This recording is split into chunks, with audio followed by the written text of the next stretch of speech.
My name's Irvine. I'm from Guelph, Ontario, and I'm 17 years old. And kind of what got me started in the political world was I lost my father when I was 15, and I lost my mom when I was 5. And I've kind of taken both of their deaths and used them for good, and made it kind of a positive out of their deaths to educate Canadians and politicians across the country about the real devastating effects of suicide and mental health. The way that this kind of kicked off was in class. My teacher asked me to write a letter for suicide prevention. I did so. She thought it was an excellent letter. I included my mom's death in that letter. She said she really wanted me to send this out. I said absolutely, but I have to put in a section about my dad. I did that. She again read it, thought it was amazing, and told me it's time we send this out. It's time we get your story out, because it's a sad story, but it's also a story of resilience, and it's a story that politicians across the country need to hear. So in February of 2017, I wrote this letter, sent it out. I waited until July and only received 40 responses, most of which were not ministers or people of high-ranking office. So that kind of threw me off. I worked, and then I said, it's time to get back into this, so I started calling their constituency offices. I called constituency offices from BC to Newfoundland asking if they had, 1, received my letter, and 2, were going to respond to it.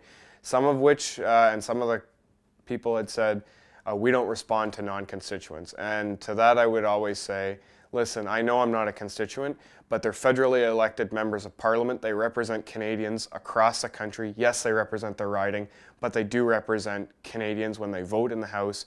And that was my main message to anybody that said, we're not responding because you're not our constituent. I was invited to the provincial legislature of Ontario to stand and support a Bill 149, an act to create a Ministry of Mental Health and Addictions. And I did so, after which I was contacted by Jeanette Petitpas-Taylor's office. She's the Federal Minister of Health, asking if I would like a meeting with her. And I met with her, and I received a standing ovation when I was in Ottawa for my efforts, along with at Queen's Park. I did receive a phone call from Prime Minister Trudeau. He called me, and it was a 20-minute phone call, and he was very supportive of a secretariat. He was supportive of the idea and said it was a good idea to have a secretariat in his office so that everybody across the country can come to his office with concerns, and that we can open up dialogue for everybody in this country to speak on this issue, because that's really how we as a country are going to move forward with this, is if we speak together. But ultimately, my end goal is so that no 15-year-old child in this country loses both parents due to something that is preventable. As young people, we are often told, 1, we need to become more politically involved, and 2, we have to vote.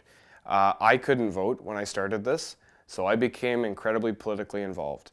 And your issue may not be suicide prevention or mental health. It could be any issue. The main point I want to drive home is I never expected to have media wanting to interview me and to talk and hear my story.